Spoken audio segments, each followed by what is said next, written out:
Well, it is my honor to be back at the Munich Security Conference.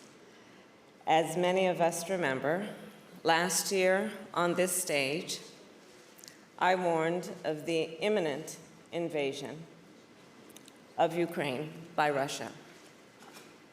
And let us all recall, many at the time wondered how we would all respond. Many wondered, could Russia be stopped? Would NATO come together? Would NATO break apart? And would Ukraine be prepared? Colleagues, today, a year later, we know Kyiv is still standing. Russia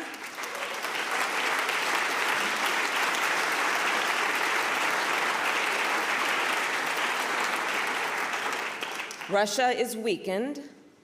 The transatlantic alliance is stronger than ever.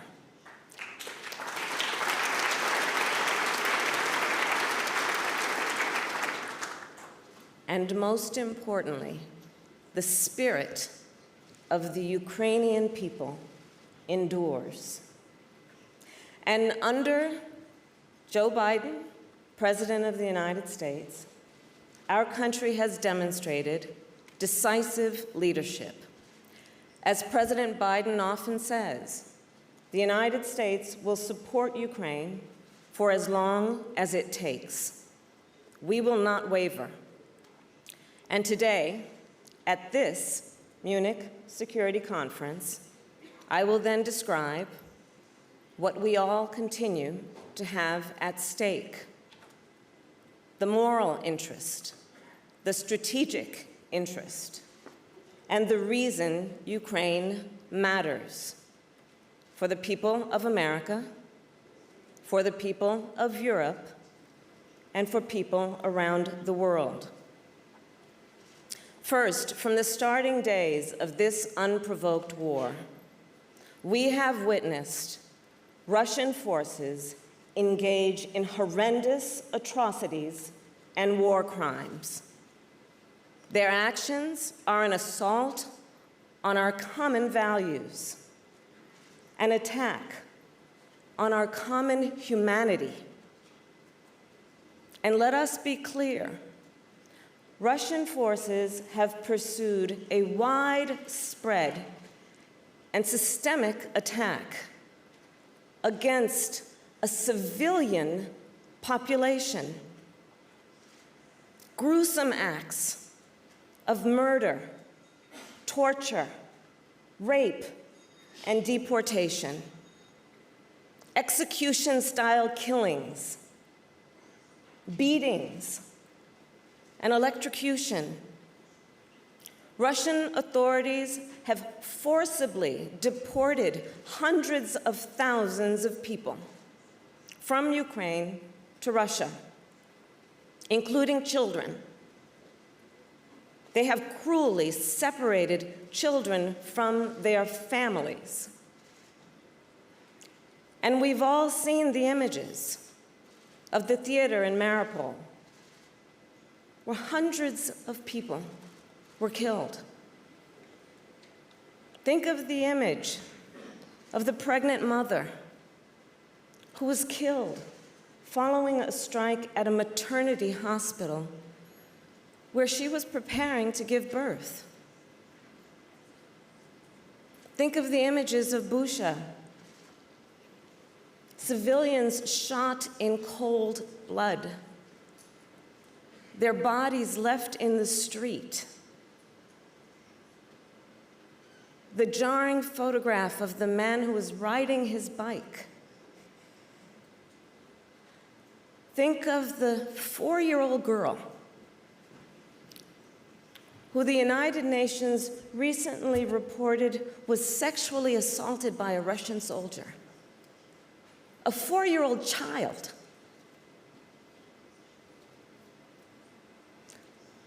Barbaric and inhumane. Long before I was Vice President of the United States, I spent the majority of my career as a prosecutor, beginning as a young lawyer in the courtroom and later running the California Department of Justice. I know firsthand the importance of gathering facts and holding them up against the law. In the case of Russia's actions in Ukraine, we have examined the evidence. We know the legal standards. And there is no doubt these are crimes against humanity.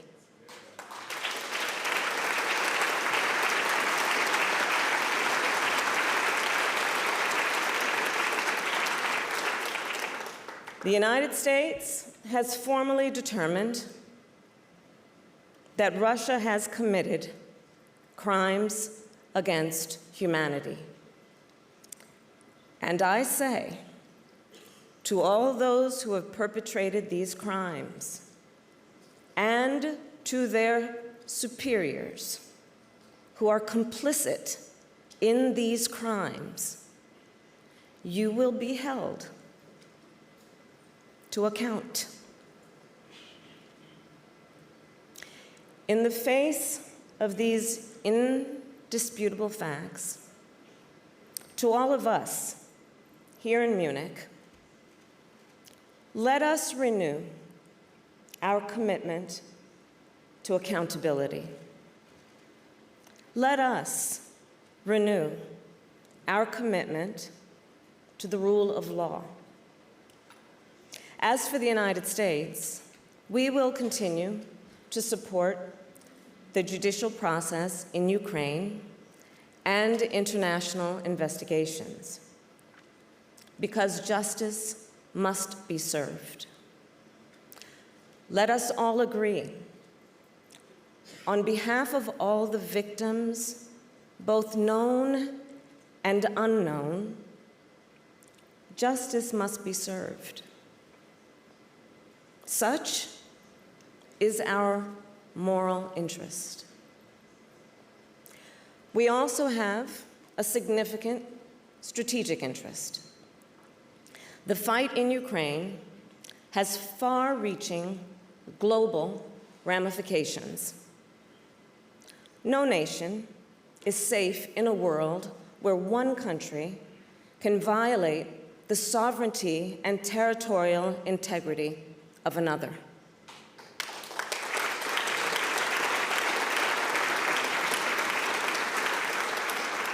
Where crimes against humanity are committed with impunity, where a country with imperialist ambitions can go unchecked.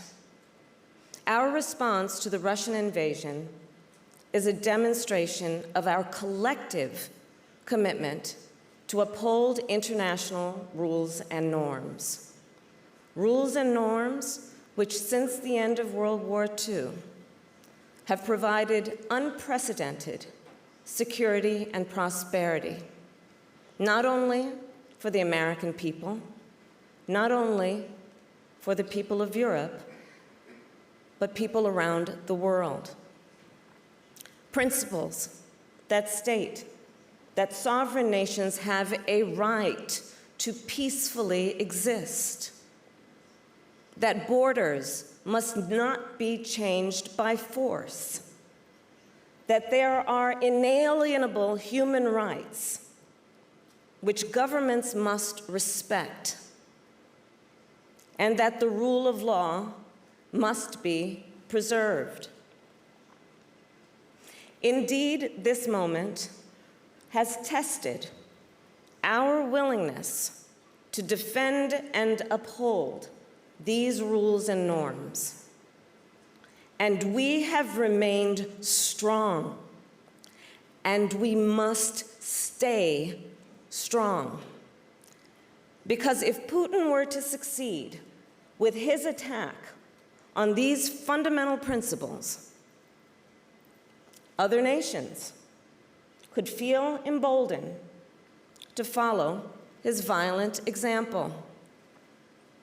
Other authoritarian powers could seek to bend the world to their will through coercion, disinformation, and even brute force. The international order upon which we all rely could be at risk.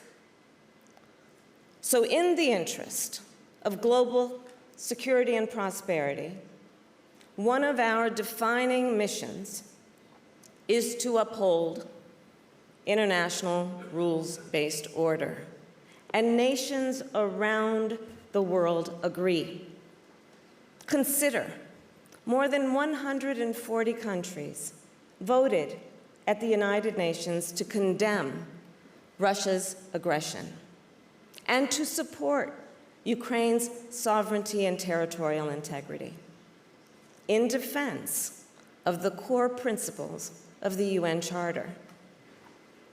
Of course, we have also seen nations like North Korea and Iran send weapons in support of Russia's brutal war. We are also troubled that Beijing has deepened its relationship with Moscow since the war began. Looking ahead, any steps by China to provide lethal support to Russia would only reward aggression, continue the killing, and further undermine a rules-based order. Again, the United States will continue to strongly support Ukraine, and we will do so for as long as it takes. The American people, you see, are in awe of the resolve of the people of Ukraine, in awe of their resilience and righteousness, their willingness to fight for freedom and liberty, and the extraordinary tenacity and leadership of President Zelensky. In fact, joining me in Munich are distinguished members of the United States Congress, Republicans and Democrats, members of the House of Representatives and the United States Senate. And they are here together because they understand the stakes. The leadership of these members has been vital to America's support of Ukraine. And President Biden and I know that their support for Ukraine will continue. We also know Ukraine will continue to be supported by a united transatlantic community.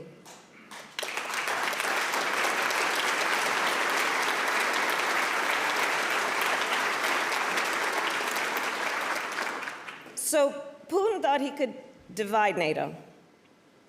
Remember where we were a year ago. In this, he has failed.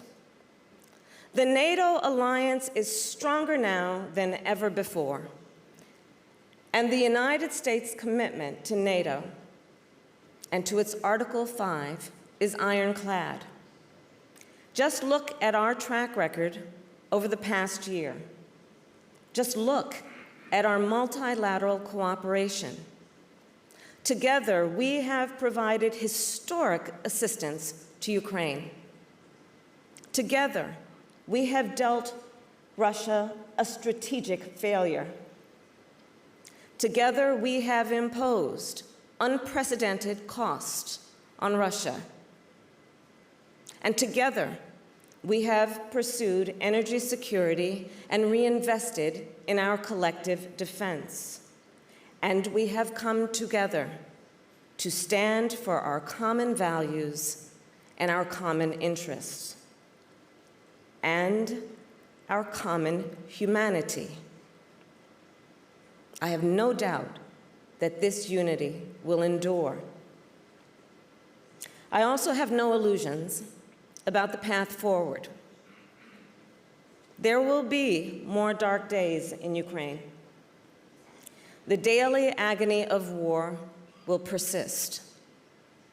The global ripple effects will continue to be felt by countries near and far, from Africa to Southeast Asia to the Caribbean. But if Putin thinks he can wait us out, he is badly mistaken. Time is not on his side. To be sure, Ukrainians will continue to be tried and tested, just as they have been over this past year. Transatlantic unity will continue to be tried and tested. And I am certain that Ukraine will rise to the task, that the United States and Europe will rise to the task. So my last point, America will continue our leadership in defense of human dignity, in defense of rules and norms, and in defense of freedom and liberty. There is too much at stake to do anything less. Americans know well the meaning of independence. We believe in the fundamental importance of sovereignty and rule of law. And we will always stand on the side of justice.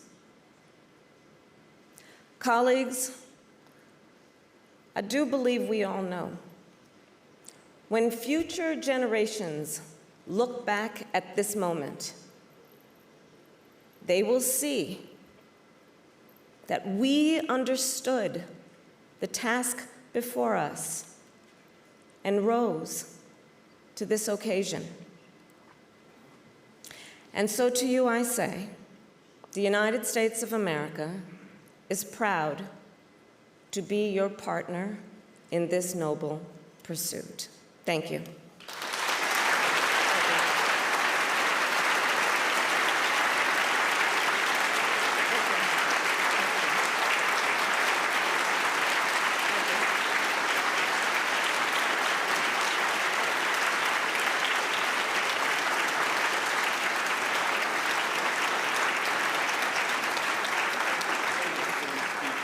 Thank you.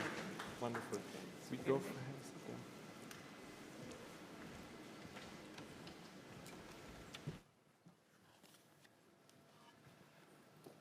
Madam Vice President, thank you for this very, very strong speech, this commitment to transatlantic unity, this commitment to the support of Ukraine. And we have many, many representatives from Ukraine here in the room, and they certainly were reassured by what you have said.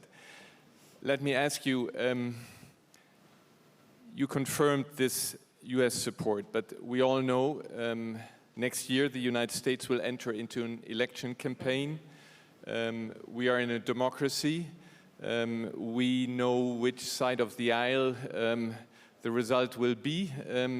How sure are you that, how certain are you that what you have said, that Putin, who wants to wait us out, that in the end he will not succeed?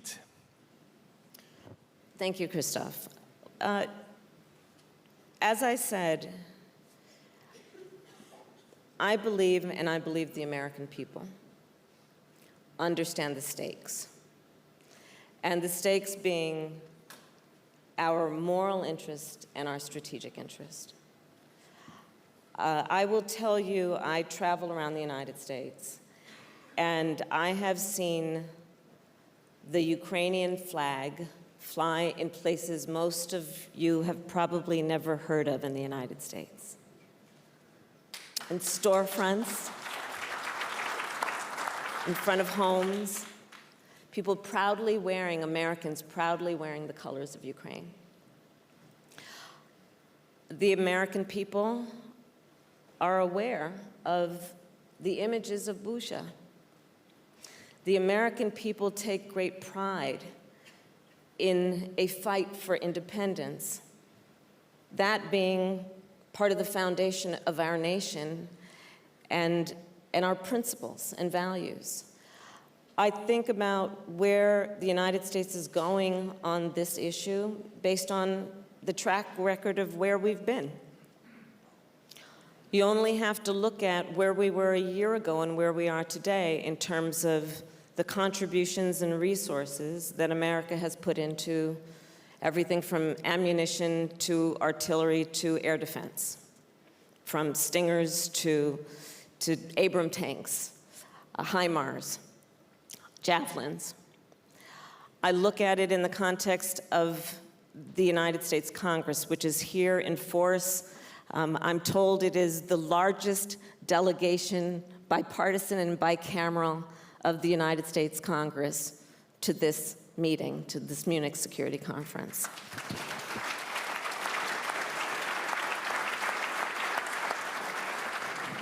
And how forward the United States Congress, in a bipartisan way, has been in terms of the track record of our support just over the last year, not to mention it's a technical term called an omnibus in our budgetary processes, but at the end of last year, dedicating another $45 billion for this upcoming year to support Ukraine.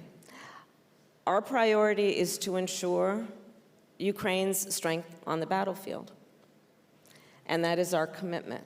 And it is a commitment not only to the people of Ukraine, but it is a commitment to our values and the principles we hold dear as a nation.